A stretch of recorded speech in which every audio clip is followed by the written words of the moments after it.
Tailgate.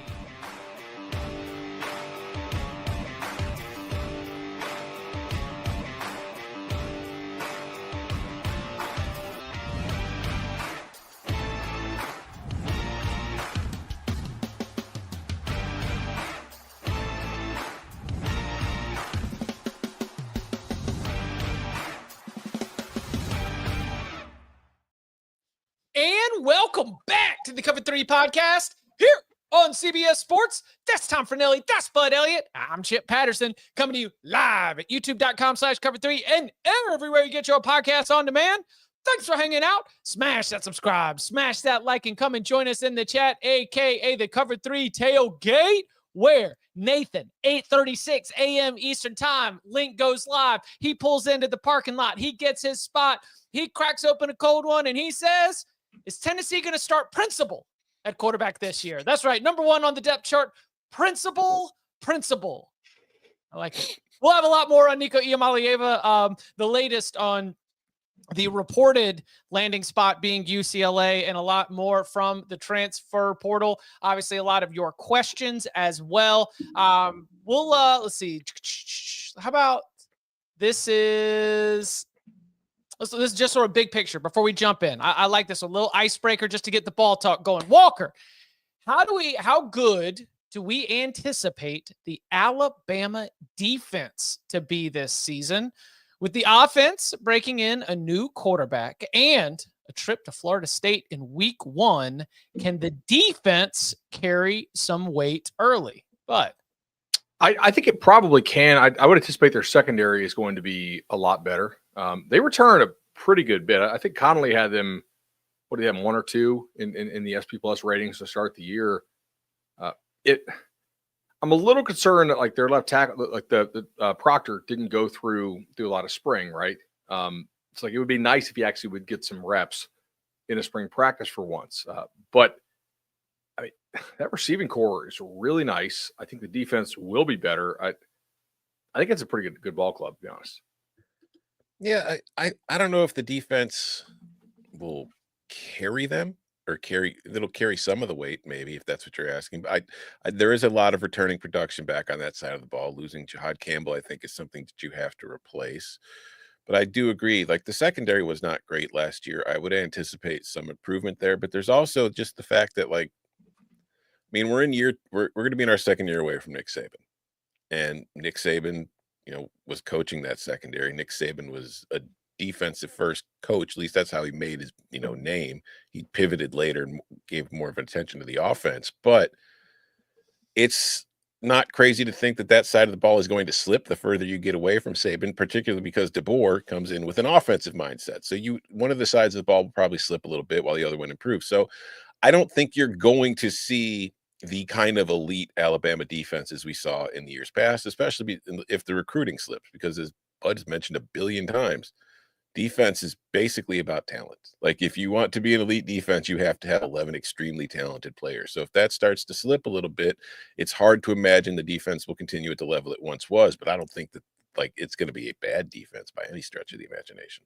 So here's one thing that comes to mind from my notes of this Alabama defense last year: a little bit inexperienced on the back end. And that, and that inexperience, then what does it mean moving forward, right? Are we going to see development? Are players going to benefit from being thrown into the fire early to the point where we looked at it as something that could be exploited by some of the better passing attacks that they had faced?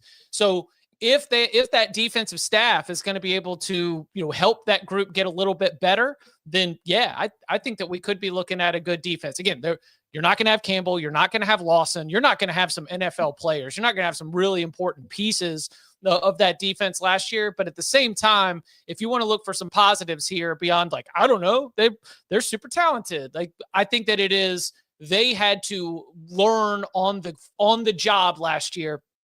And the hope, if I'm an Alabama fan, is that experience has benefited them in a way that helps get them more ready for 25. That Alabama secondary could legitimately be one of the most improved units in the country. I agree. Like, if you recall, Saban was talking about his concerns for the Alabama team on his first game day appearance. And he was like, yeah, I'm kind of worried about the inexperience of the secondary, which, as Chip just noted. But I mean, Keon Sabb's back, right? Damani Jackson's back. Zaven Brown played a lot last year as a true freshman. Red Morgan, Zay Mincy, both those guys played as well. And then you're adding in Ivan Taylor, who I think is a guy who has a very high floor and could contribute, pretty early. And then Dejon Lee as well is another kid who they paid up for in the high school ranks, and he could play. So I think you have a pretty good chance of getting really nice secondary play here from Alabama. And that's probably the most improved unit on that team. Right. So, thank you, Walker. We appreciate the questions. We're going to be bouncing all over the place. But right now, that's right, because it is the launching off point for the news of the day, for the news of the week, and so much more. We're jumping in to the portal.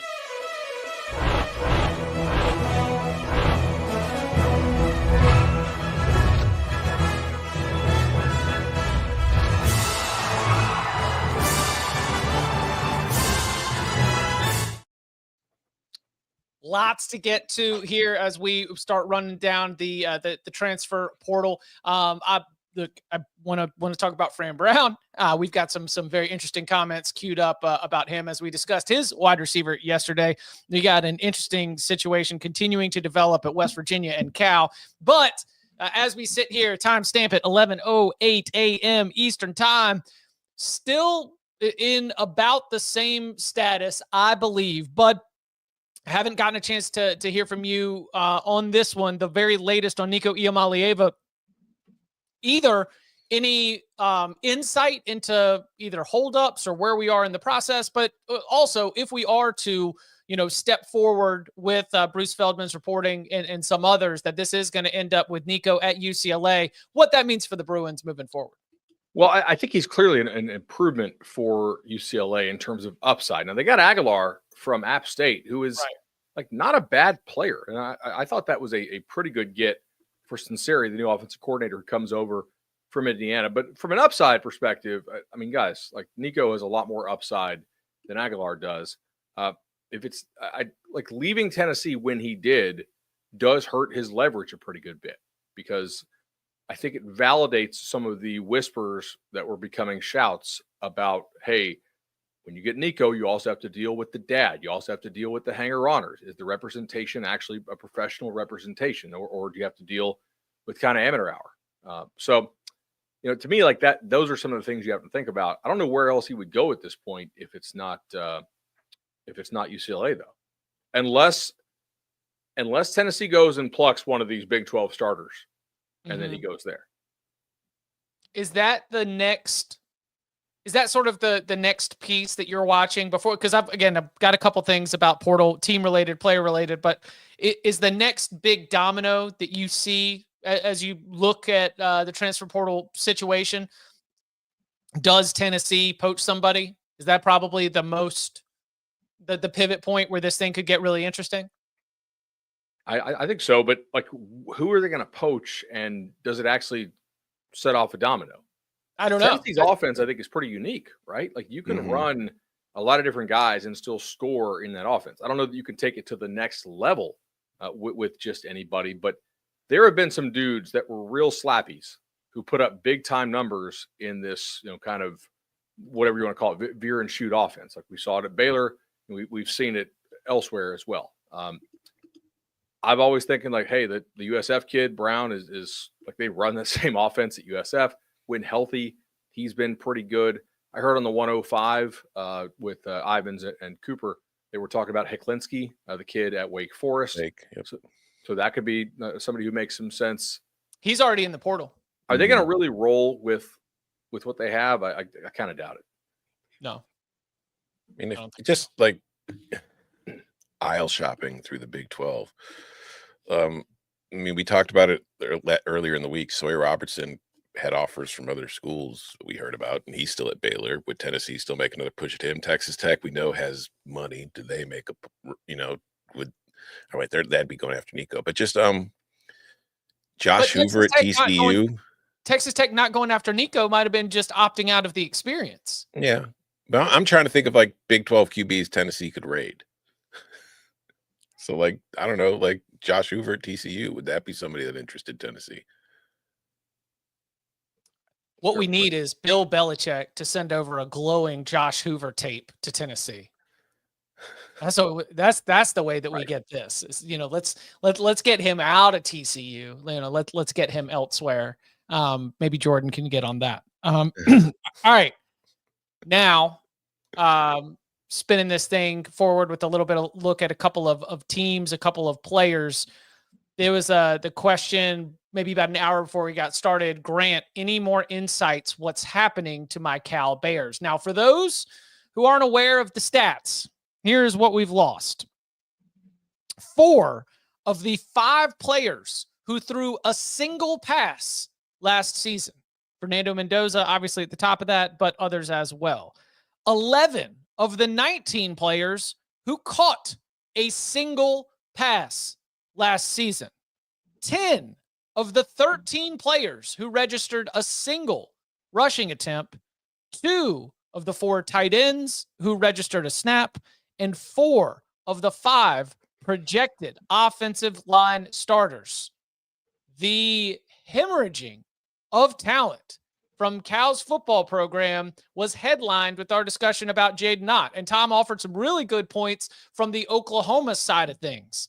But now, as this has continued to just bleed out since the transfer portal opened, can we answer our guy's question? What in the world is happening at Cal right now? Well, do we know if the coach has full control now? Or we talked about this, 3 or 4 weeks ago? With Ron Rivera? Mm-hmm. Yeah. Did those collectives actually pull their support? Is that what this is? Like they can't, like it would be like this again. They shouted out 12 minutes at the earliest we get reckless, but it's a Thursday. But like, Could you assume that paychecks are being missed? Like, I don't know. Yes. Okay. That could be something that you might surmise or at least the message has been given. This is not going to be able to, we're not gonna be able to make payroll all through the season. I think it's possible. Although I wonder if Ott was just like, there's a different stratosphere as far as money that some of these teams can go to that Cal, even if all the Cal boosters are engaged, that maybe they can or cannot get to. There have been some schools that have had like a big time booster step up or in the ACC or who have found a lot of money out of seemingly nowhere. I think Duke is one of those schools. Like from what we were told like 2 years ago, some of their investments that they had put aside for NIL really blew up like quite a bit. So I don't know if they bought NVIDIA or something, but so it would make sense of how they were able to go out. You're telling me those nerds made good investments? Damn. Right. Fuqua Business School pays off again. Virginia, I believe has a little more money now than they used to have. Cal, I don't know the situation there. I do know this is a really, really manageable schedule. Have you guys seen this? The Cal schedule? Yes. It's at Oregon State, host Texas Southern, host Minnesota, who has a new quarterback in Lindsey, at San Diego State, at Boston College. I mean, host Duke, host UNC, at the Hokies on a Friday night. But they get an extra day of rest with the back-to-back travel there. Virginia, at Louisville, at Stanford, which is not much of a road trip at all, and then host SMU. Like, this is a kind of a gift schedule considering who you don't have to play in the ACC and how manageable the non-conference actually is. So, and now their FanDuel win total is 5.5. And they're going to have JV players starting for him. Right. Their entire damn team's in the portal. I mean, the other problem here is that Cal in its current roster state is one of those gotta have it wins for a lot of those teams in the ACC. Like you look at this from the perspective of Cal and you're like, hey, you could go and win those games. You look at this from the perspective of Virginia, and it's like, all right, come on. We got to beat Cal. If we're going to make it to a bowl game, we got to beat Cal. Like there's a lot that's happening there where I don't know if Cal is tiers better than a lot of those teams where you could even chalk those up as W's, especially given what we're seeing with all the offense just falling apart. I mean, I would imagine it's a confluence of events. I think there's a whole lot of different things going on. I think with Ron Rivera coming in, there being some question about who's in charge and who's not, that's causing some disruption.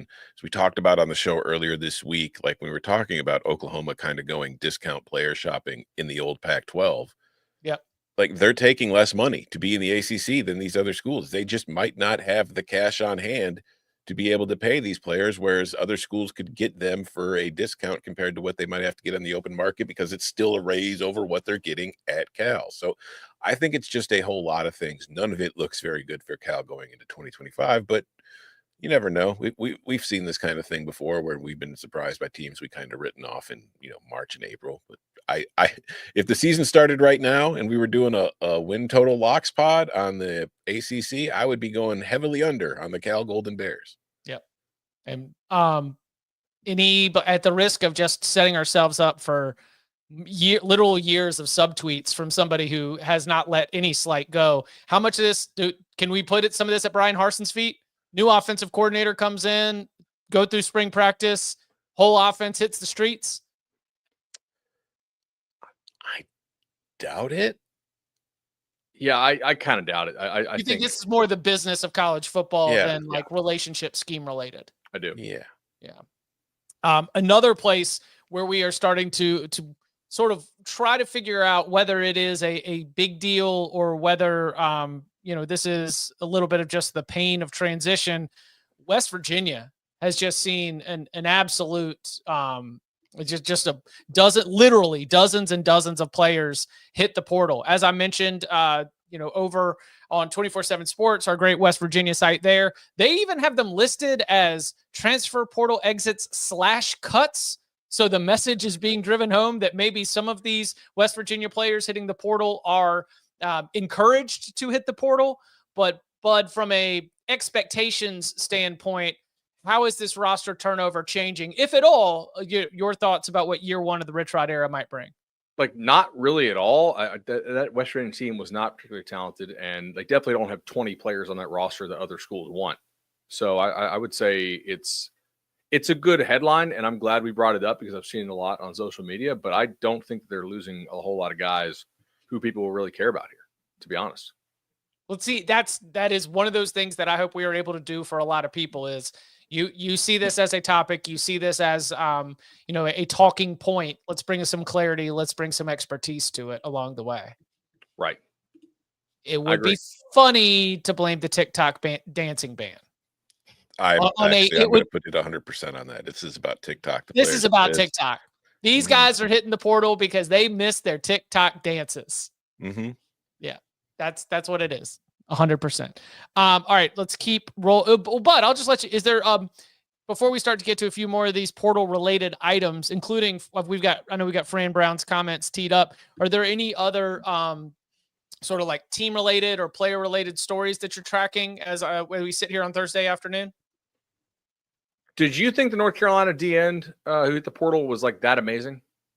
I thought that it was not a good sign for two reasons. Number one, that he was a very productive, good player. I know that they poached the UConn edge rusher from who's again just another like not a superstar, but somebody who can be ACC good as an edge rusher.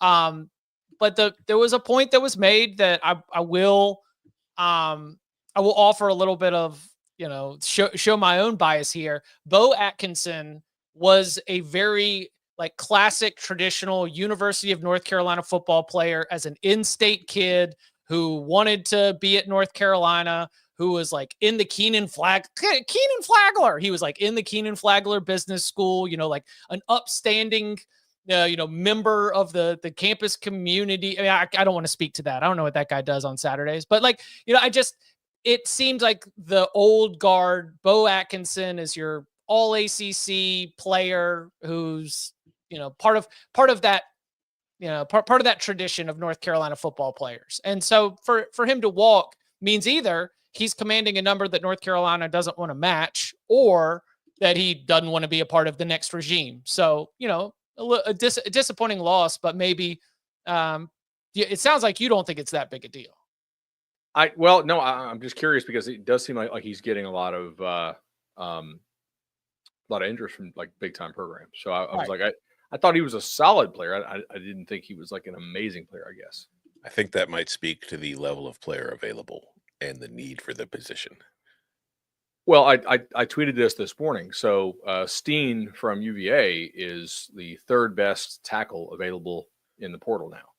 And I'm like, oh man, he must be like really, really good. Well, no, he's actually not that great. I think like Cooper, who does a lot of our ratings for the transfer portal, has him at like 401, I think it was. And he's getting a lot of interest from, the worst team that we've seen in the SEC by like in a long time, Mississippi State. Non-Vanderbilt caveat there, of course.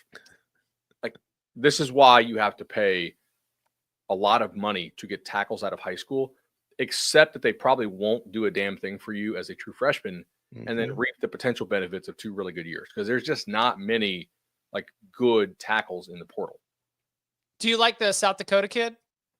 I think he's okay, but like I don't think he's like amazing. It's like Cotton, Joe Cotton. Does that sound right? Yeah, I do love all the recruiting graphics on him. Oh, with the 40 like a million teams listed. Yeah, that was fantastic. Chef's kiss right there. So North Carolina also, as another little update here, Ryan Brown back in the portal. I haven't seen the Gio Lopez being confirmed, but with Matt Zenitz, I know, put in a crystal ball and reported that the expectation is that North Carolina was going to be able to get the former South Alabama quarterback Gio Lopez. If Ryan Brown is hitting the portal, shout out to our guy Ross Martin.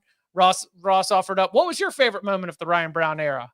Was it the open practice where they didn't have numbers and you weren't sure which one was Ryan Brown? Was it that one? Is that your favorite part? So Ryan Brown in the portal, I guess that would mean it is that either this is Bryce Baker's team, or we are going to see Gio Lopez potentially added to that room, and it will be either Gio Lopez or Bryce Baker in a competition this fall to see who's the starting quarterback when the Bill Belichick era kicks off against TCU. Let's see. Okay, let's go ahead and jump into this because do we have that Fran Brown sound ready to go? We talked a little bit about the Syracuse losing Trevor Pena, and now we've got some comments in terms of why that broke down one of the top returning receivers for the Orange, ending up deciding to hit the portal. With all due respect to everybody in the country, to every wide receiver, to everybody that's doing all this stuff, like, if you're going to make $2 million at wide receiver, that's to blow a homie over at Ohio State. Ain't nobody else making that money. Giving no wide receiver no $2 million, man, in college. Nah, that ain't me. I ain't doing that. I can't do it. Unless they tell me that we get a chance to have Travis Hunter, he could come back to college and he could come here and play for us, then he going to get some of my check. But I ain't paying nobody $2,000 this year. Not to me. $2 million, whatever. I just say, yeah, we ain't giving nobody that. What do you think? I think that Syracuse got great value from Trevor when he was there. They had a real easy schedule last year. Were able to take advantage of it. What, they win 9 games, 8 games? Like something he was like that. also one of several players that all had above like 800, 900 receiving yards. Like, he is the top returning receiver, but there were a lot of other guys that caught passes for them last year too. I also don't think that he is an amazing athlete.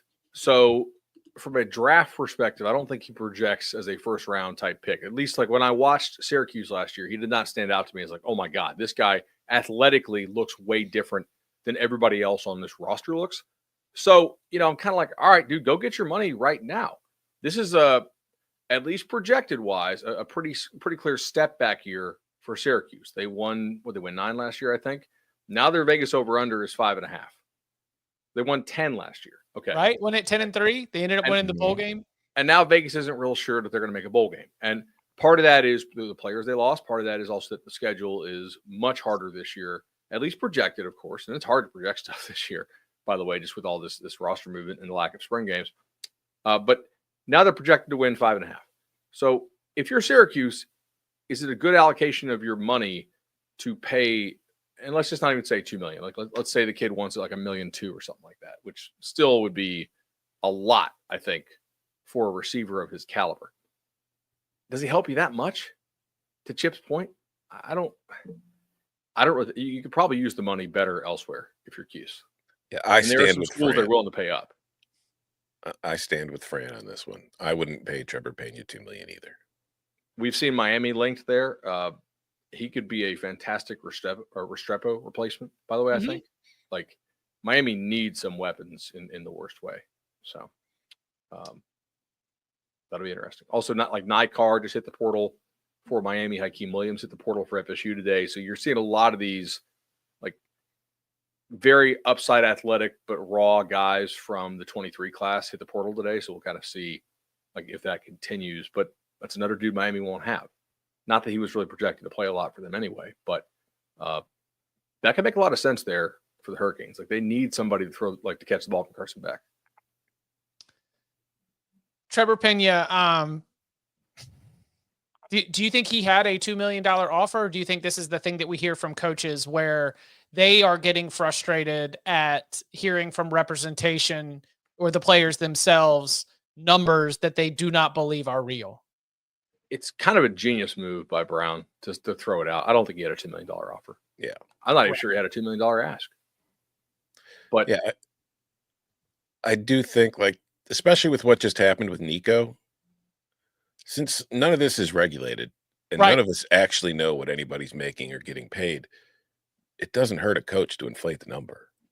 If they're saying, yeah, you know what I mean? It's like the kid leaves. It's like the fans might be mad or concerned. You can be like, well, this kid was asking for like $25 billion. I'm not going to give him that. It's, so there is no damage done, but it's not necessarily mean to say that he asked for an amount that they still were just like, no, bro, you're not worth it. Right. I mean, if we're going to be like there is going to be at some point, some person or some department in charge of looking at the fair market value of some of these NIL deals. But I think that a program like Syracuse has to understand, like, what is your value to our success, especially over a replacement player? Is investing this much in a wide receiver who is 0.75 wins better? I guess is this one wide receiver going to take you from 5-7 to 9-3? Probably not. So that's where that's where I think you got to be smart about how much of the game you are willing to play. I mean, to Tom's point, if Fran Brown comes out and says, we're not going to pay this kid $500,000, then it sounds different. Then you're like, why not? Right. Then you look cheap. If you say, we're not going to pay this kid $2 million, implicit in that is like, hey, we'd probably pay really, really, really good money for this guy, but not $2 million, which nobody's going to pay $2 million for Trevor Pena. So I think it's a genius marketing move by Brown. Like, he does a nice job of keeping Syracuse in the news. Like the whole linking up with Dion thing for the spring game that I think everybody knew kind of wasn't going to be allowed. Like that kept, like, Syracuse was in the news cycle. He does a good job of this. And I think a team like Syracuse can use him. It can use what he does for them. Excellent. Any other, we're going to hit some questions and then a few more news items here coming up a little bit, but any other transfer portal players, team storylines that you got your eyes on as we're sitting here? Are we going to get a Nico resolution today? I don't know. I saw that Tanner Koziel, the tight end from Ball State, who originally transferred to Wisconsin, has re-entered the portal. That's interesting. I don't know what that's about, but it's interesting. Can we send Dan to the portal? No, Denny's got a good thing going on today. After Danny wins this $1 million golf tournament, he might not come back. So this was 9:53 a.m. Eastern time. Our friend Hot Danger, is Wisconsin cursed, or are they just following their trend of being Diet Nebraska 20 years later? That would make this their Bill Callahan era. Diet Nebraska. I don't know if they're cursed. I just think that sometimes things go wrong, and well, things are going right for other programs that are at your tier level in your conference. It could lead to a few years of pain before you can get back. I mean, Wisconsin got to where it was, taking advantage of other teams in their conference at the same tier having bad years and climbing above them. So I don't know. I don't know if they're cursed, but it has definitely, the Luke Fickell era has not gone as I expected it to. I'll leave it at that. Lord, I've seen what you have done for these other people, and I wish it for me. Yeah, that's the tight end news, certainly significant. He was expected to be a very good player for the Badgers. So we'll see as they continue to break in a new offense after a season of turmoil a season ago. There is some other stuff out there. Gilmore, who was a South Florida receiver, transferred from Kentucky to Nebraska and is now going back to Kentucky. So I don't know. Does that say something positive about the other players that Nebraska brought in this year in the portal? If I'm a Nebraska fan, that's how I'm going to read that. Like, hey, he couldn't crack our starting lineup. Our quarterback situation is way better than what Kentucky has because they're like hoping on Calzada, I think, which is Whereas we have not Calzada playing quarterback for us, obviously. Julian Neal is another one to watch. We had heard some South Carolina buzz there, so we'll see. But I think Arkansas is in on him as well. That's a pretty good corner from Stanford who could help somebody. He came over from Fresno, so just a couple more I'm tracking. Yep. Coming up on the other side, we continue the conversation with some of your questions, our answers, updates on the latest NCAA rule changes, and more. Next. The clock never stops. Relive the greatest moments with uninterrupted highlights and more. It's Gareth Bale! Ronaldo! Wonderful goal! On the UEFA Champions League channel. Streaming free.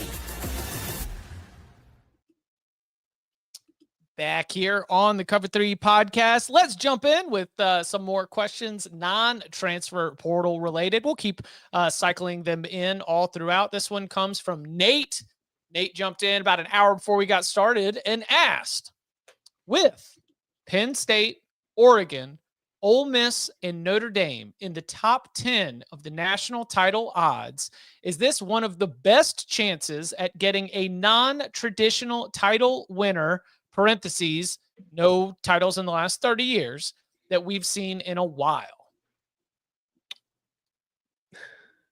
When is the last time that the 4 best recruiting teams, all had new and relatively unproven quarterbacks? In this case, that would be Alabama, Georgia, Texas, and Ohio State. Doesn't happen often. Right. So I think the answer to the question is probably yes. I would agree.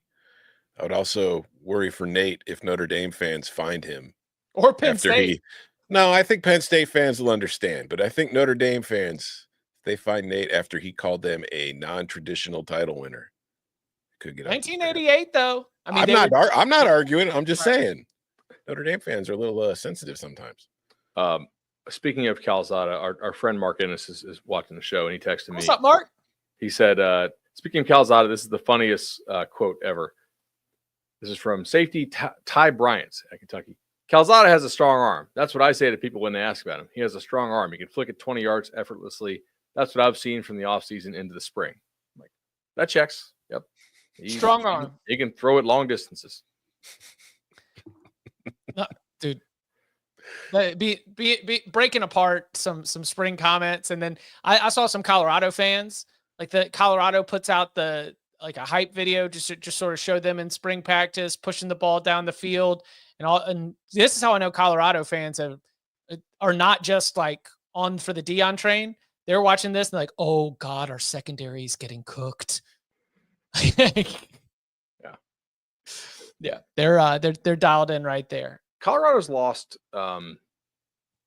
decent bit on defense that I did not really expect them to lose overall, but I don't think they're going to be horrible. No, it's the Big 12 lottery machine. Yeah. Okay. I do have teams I think will be the better teams in that league who I expect to be, but I think after that, I mean, anything's possible. We had some news break earlier today. The last show for College Game Day, ESPN and College Game Day's star Lee Corso is going to be week 1 of the season. Garrett jumped in and said, what was the best Corso moment from over the years? Okay. Yeah, the best probably that. The Bill Murray wrestling match when it was the Clemson game is pretty high up there. For those who are going to, I mean, obviously, like, go and when you're done with this, go and search it, then come back to the Cover 3 podcast. Maybe hit pause and open up another tab. But for those listening at home, paint the picture for those who might not remember Lee Corso Bill Murray wrestling match. So, I mean, like, doesn't he get out the spear and then basically Bill Murray like kind of body slams Lee Corso, who has got to be in his 70s at that point, right? Like it was, yes. I mean, now Bill Murray's not young, but he's not like Corso's got to have a decade on Bill Murray, right? Mm-hmm. I don't know, I'll ask ChatGPT how old they are, but like, and I don't know. For a moment, I was like, wait, did he just body slam him? Like that's an older guy. Are we allowed to say the one word in the chat right now?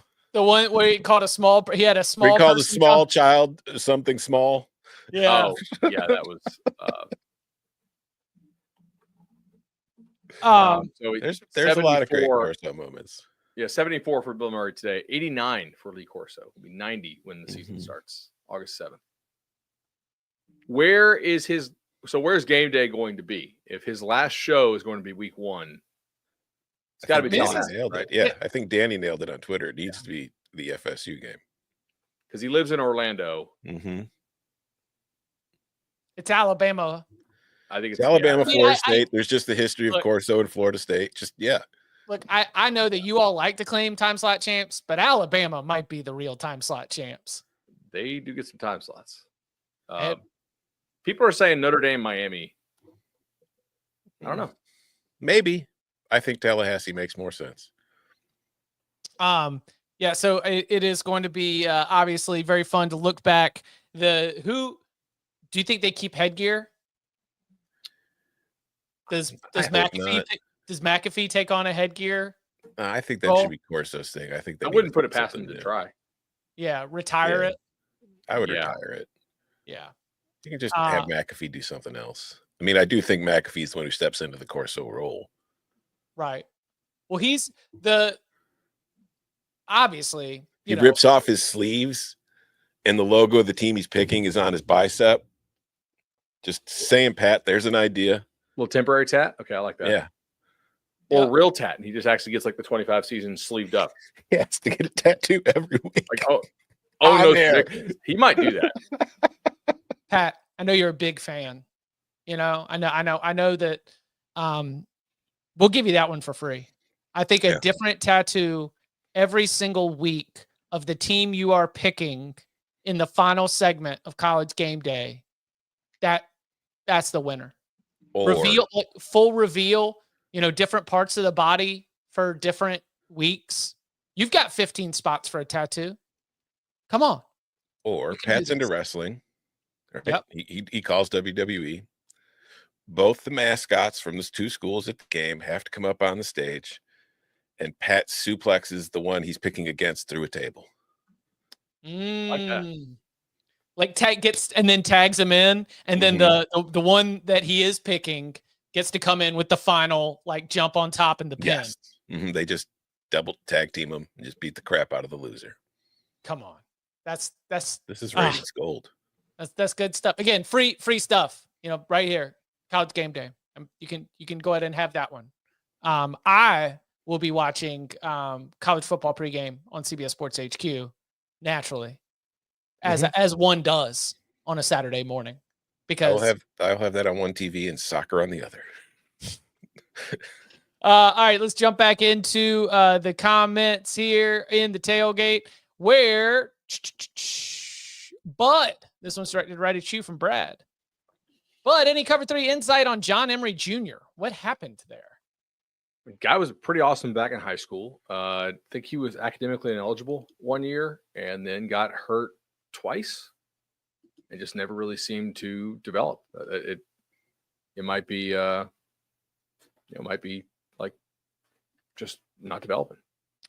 Also, maybe I was looking at it like this. Caden Durham did a good job of seizing that opportunity. Right? Mm-hmm. Should be one of the better running backs in the SEC this year, I would say. I haven't put the full breakdown of SEC running backs, but I think Durham did a good job of being able to grab hold of that first string running back role where it was going to be tough to displace him. I think that's fair. Okay. And here's another what's the deal with? Jerry says, what's the deal with Jaden Rashada? Seems like he could have found a team by now. Was he blackballed because of the lawsuit or not as talented as projections? Or what's the deal? I don't actually know the exact deal there, to be honest. He definitely has some talent, but he hasn't been able to catch on anywhere. So maybe there's something going on. I did see Malachi doesn't appear to be winning the job at UTEP. Malachi Nelson, Yes. former USC turned Boise State turned UTEP quarterback. Right. Mm-hmm. Jaden, get ready to learn Sun Bowl, buddy. It could be a great spot for you to be able to go and picks up. Go get those Were him and minors. Malachi in the same class? Ooh. Or were they separated by a year? No, Rashada came first. Okay, I was going to say Pretty sure. both him at UTEP. If it'd be funny if they were in the same class and they were like competing with each other for the starting UTEP gig. Do you think that that's something, we've talked a lot about both schools and prospects from the COVID recruiting cycle, that leading to an explosion of the transfer portal. Is it COVID recruiting cycle and transfer portal and NIL has just created all these in the same way that there are like 3 or 4 grades that everyone's going to circle? Like, hey, why are test scores down in 2032? Right. And it's like, well, those were the COVID years, right? Mm-hmm. I mean, do you think that we've got a developmental issue in college football that probably is quarterbacks where we see it the most from that confluence of events? Probably a bit, yeah. I mean, I think if you look at the positions where you don't see as many transfers, like offensive line, are development positions. We are seeing less development, I think, at some key positions because of constant movement by some of these players. Totally agree. I don't think it's I don't think it's coincidence that more of the top quarterbacks, as far as development go, as far as into the NFL, tend to have stuck at one school. Now, that doesn't mean guys who've transferred can't, but like Joe Burrow was at LSU for a couple of years. Kyler Murray was at Oklahoma for a few years. Cam Ward, different. He was one, but he'd spent, he's 26. Yeah, Incarnate Word and 2 years at Washington State. But I just think that guys prioritizing making money in college instead of prioritizing becoming a better quarterback, specifically where the money in the NFL is ridiculous, are hurting themselves. I agree, but I'm not really sure I think all the hopping is hurting. Are they hopping just because of money, or are they hopping, looking for more playing time when like their skill set may not be ready for more playing time, mm-hmm. right? Like that. Yeah. I think it's probably both. Those two are probably linked, especially with the money that is committed to the quarterback position everywhere from UTEP to USC. So, yeah, I got a lot of stuff. Jerry, we appreciate your comments. We appreciate your questions. Coming up on the other side, well, we will always hold in our hearts that Citrus Bowl, because we're never going to get to see. We're never going to get to see something that special again. And we'll explain why next.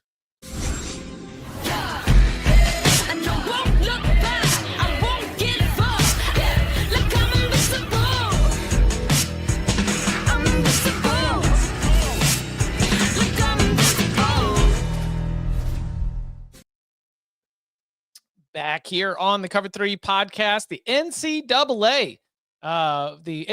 Specifically the NCAA Playing Rules Oversight Panel has approved a series of rules that have been working their way through the process. We've discussed some of them on here, but now we've got the official letter of the law. So first, we're talking about faking injuries. So in the 2025-26 season, if medical personnel enter the field of play after the officials have spotted the ball for the next play, that team will be charged with a timeout. If that team is out of timeouts, they will be assessed a 5-yard delay of game penalty. Do y'all believe that this will be effective in starting to curtail faking injuries? I think it will be. Go ahead, Tom. No, you go. I think it'll be somewhat effective. Like, it won't be less effective than the system they have now. I think the way that they did it with once the ball is set for play should help in theory to get rid of some of the more egregious instances, right?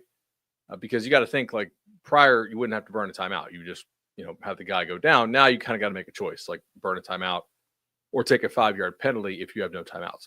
Now, there's probably still some situations where it might be worth it to actually burn that timeout.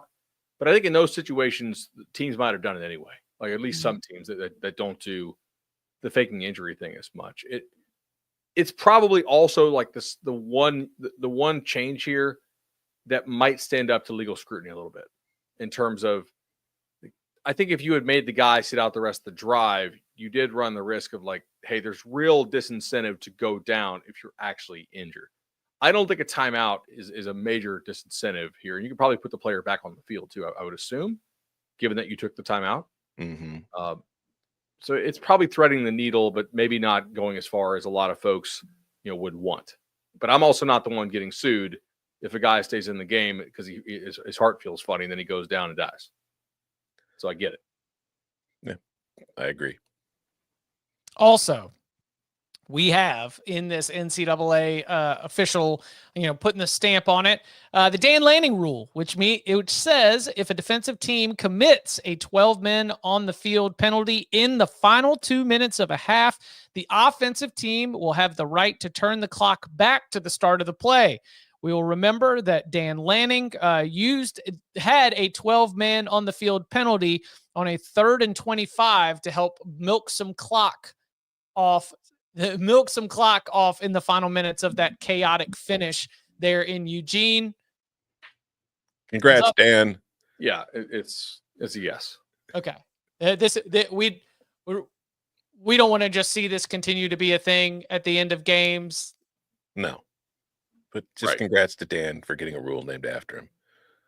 I think the interesting thing here is if you happen to notice it as a quarterback, like the play is chuck it deep, right? Right. Because you basically, it's almost like a free play, like an offside. You just got to be damn sure that you got him counted. Like Peyton Manning could probably pull that off. I don't know how many college kids can pull that off. Yeah. And Will Howard ran the play he was supposed to run, which is like a comeback route for Jeremiah Smith, if I remember correctly. Right. Yeah. All right, let's see. We also have some changes to replay review terminology. That referees will now only describe replay reviews as being upheld or overturned. They will no longer use the terms confirmed or stands. Tom, you've been dialed into the replay review rule change beat. Does this feel like a step forward for you? Yeah, I think it's moving things in the direction I think that they probably should go in the long run, where it's the point of replay. The reason we've always wanted it was to get the call right, because the officials have a very difficult job and they are going to mess calls up because players are moving very fast. So regardless of what the play call or the call is on the field, I think the ultimate goal should always just be get it right. And if you go to replay and it might not be 1,000% clear, but it's like 95% clear, okay, just change the call. Just get it right. That should be the key. I'd agree with that. And then if any player on the return team makes a T signal with his arms during a kickoff, it will be treated as a fair catch. Thomas? Tom? Sorry, Shane. Good stuff. Love to see the Citrus Bowl enshrined forever. Also, helmet communications are now fully allowed at the FCS level. Good. I think it's a positive step for football at the college level. I think it was a good thing. Helmet comms in general. Mm-hmm. Yes. I think it leads to a better product on the field. Who at the FCS level is going to hack the helmet comms? Who wants it that bad? What's a really good like tech school that's an FCS?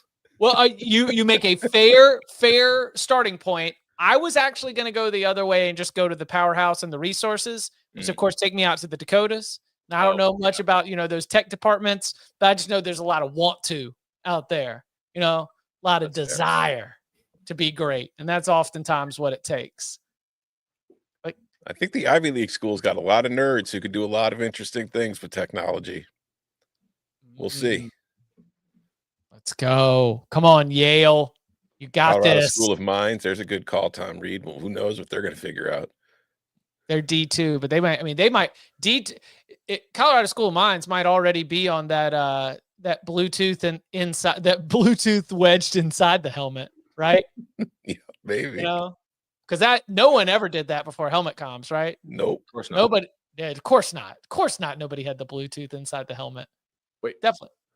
Baker Mazzara for Auburn is still eligible. Oh yeah, we were talking about that before the show. How old is this dude? 24. Okay. I think. I'm pulling that off the top of my head. He's 25. Turned 25 in January, so he'll be 26 playing in the tournament next year. Tom has nothing negative to say about him. I think he's a great player. He's and a great whoever ends player, up you know? getting him will be very lucky Oh, to have him. is Illinois on the table here? I think he's a great player. And Tom wherever thinks he ends up, he's going to be a great player. You know, because he can join talented teams and really fit in. Mm-hmm. He's got a good skill set for a roster that's, kind of being put together. Mm-hmm. I think he's a useful player. And wherever he lands, I think he'll be a good fit. What do we make of Josh Cribbs making a run at the Kent State job? Go for it. He said they got they have money to spend. So I'm curious about He that. says that with him in charge, NIL would be ready to go. What do you think Kent State has in NIL? Like not house money. Not a whole lot. I kind of think the same. One check at Kent State can probably go far. Yes. It's the back. Yeah. Josh Cribbs holds a lot of program records, right? Mm-hmm. I mean, we remember him as a skill position player and a returner, but he was an all-purpose quarterback stud there for Kent State. So it would mean that we would have Eddie George at Bowling Green. We'd have Josh Cribbs at Kent State. What else? What's the rest of our? Obviously, Tim Albin, the superstar at Ohio. Mm-hmm. Yep, gone. What's the rest of our coaching? What's the rest of the coaching landscape looking like in the MAC? Tim Albin left for Charlotte, Chip. Oh, that's right. Chris Creighton is still at Eastern. Mm-hmm. Chris Creighton still at Eastern. Lance is still at Western. Yeah. Buffalo staff is still there and did a nice job last year. Thomas Hammock still at Northern. Oh, Illinois, that's Northern Illinois is only there for another year. Mm-hmm. Guy who was at Ball State went to South Carolina. That's Pete Lembo. Yes, Pete Lembo. He's at Buffalo. Right. Yeah. Let me see who else. Miami, Ohio, obviously still there. Toledo's still there. Chuck Martin. Yeah. Burns. Handle. I even called him Burns. I've made that joke so many times. I'm calling him Burns. No, Kenny Burns is the one who just got fired at Kent State. So I'm interested to see if Kent State does end up tapping into their famous alumni who is making a run at this job. Let's head back to some of the questions. This one's related. Is Sean Lewis winning 7 games at Kent State the most impressive feat of coaching this decade?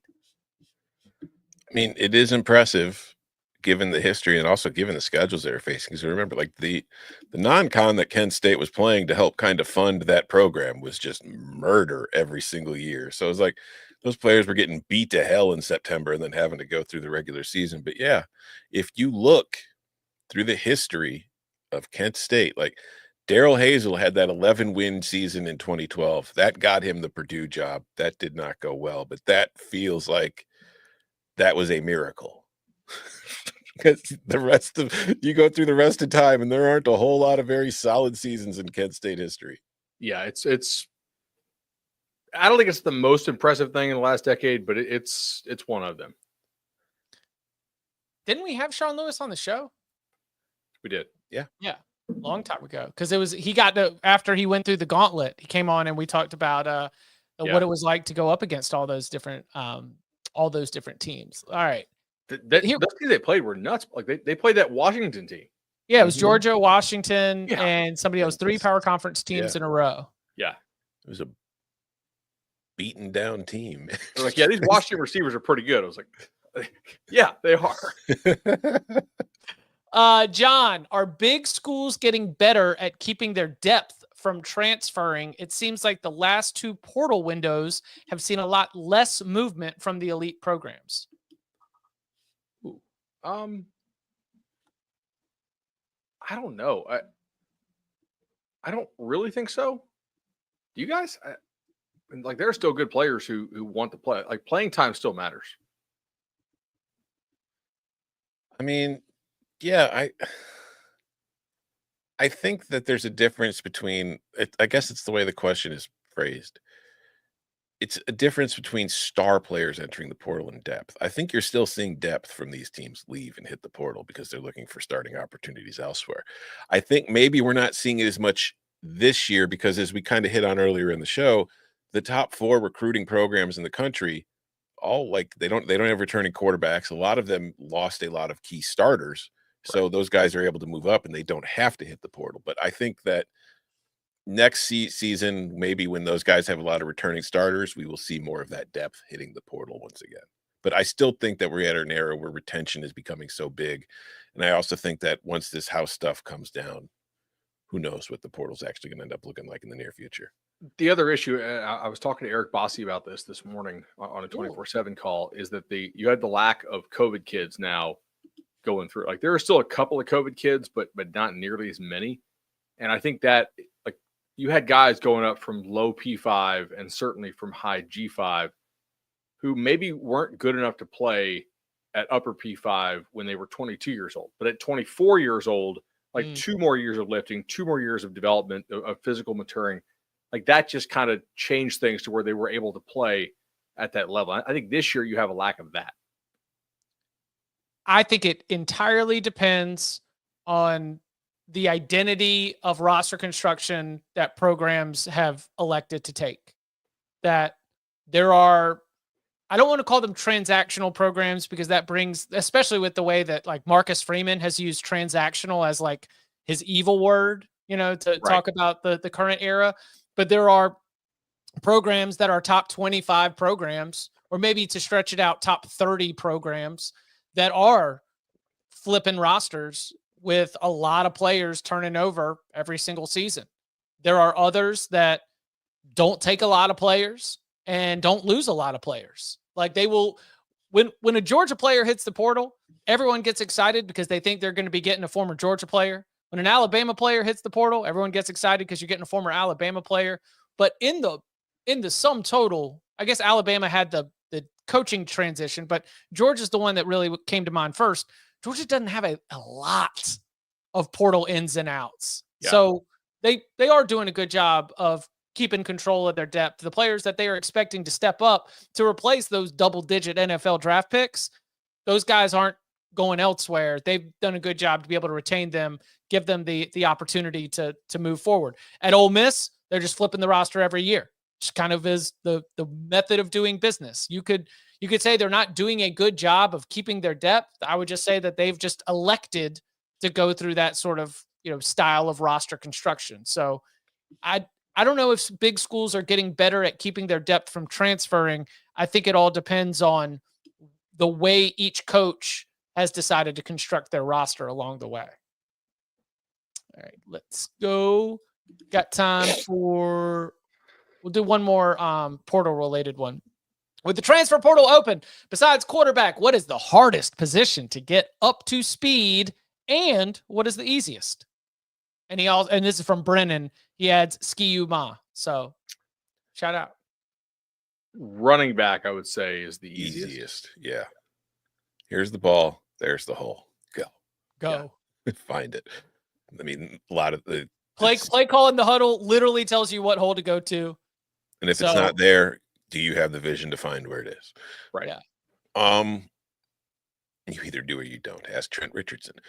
Hey, he just liked asses. That's why he ran into them. Okay. That is, I don't want to get too much into draft, but that is one of my, I've seen a lot of love for Trevion Henderson in space. It's like, you got to get him to that space first. He has a tough time doing it himself. Offensive line is the hardest, but I'm not going to go with that answer simply because you just don't see a ton of them. I would say quarterback if you're in a new system, but also I don't know, secondary for hardest, being a safety, good I think safety, is really hard. Safety. Yeah. Because teams do different things and there are different rules that you have to follow, and it might be completely different from what you were playing in, and it could take some adjustment. The penalty for being wrong as a safety is immense. Yes. Like that, you talk about learning the rules, make it Making the mistake as a running back for hitting the wrong hole is a loss of 1 yard. Making the mistake as a safety is giving up a touchdown. Mm-hmm. So safety, Tailgate's offering linebacker as another one. I think linebacker would be hard. Yeah. Yeah. Because you're constantly, especially in the modern game is constantly looking to put a linebacker in conflict. And so making sure that you understand exactly what the entire defense is doing and what your role is, that's stuff that's going to be hard to get brought up to speed. Any other easy ones besides running back? I think it depends on your role. What was it? D tackle. Yeah. Are you either filling a gap or fitting it? Right. That's not that difficult. But yeah, I think it depends on like certain positions and certain defenses probably have an easier role. Like there might be a linebacker where your job is just go get the ball. You know what I mean? So I don't know. It's weak different. Side wide receiver in the Tennessee offense. just walk. Where's Jordan? A brisk walk. Jordan just punched a wall somewhere. Shout out, Jordan. Hope you're doing well. He's not. He's mad now. Yeah. Now he's furious. Here's what you do. Walk over there by the water boy, say what's up to the ref, jog 5 yards, and then see what happened on the play. Mm-hmm. I could be a weak side linebacker. And not weak side linebacker. I could be a weak side wide receiver. I'd get. You know what I would do? I'd run it out. I'd burn some cows. Get all my steps in when I'm out there. Break a sweat. We appreciate Brennan for all of your contributions. We apologize if we did not get a chance to get to your question as well. Our guy Garrett, who's kind of been on fire this week, offered the favorite college football conspiracy theories of all time. That one feels like we should save it for a bigger full deep dive episode. Okay. But I wanted to let you know we saw it. We like it.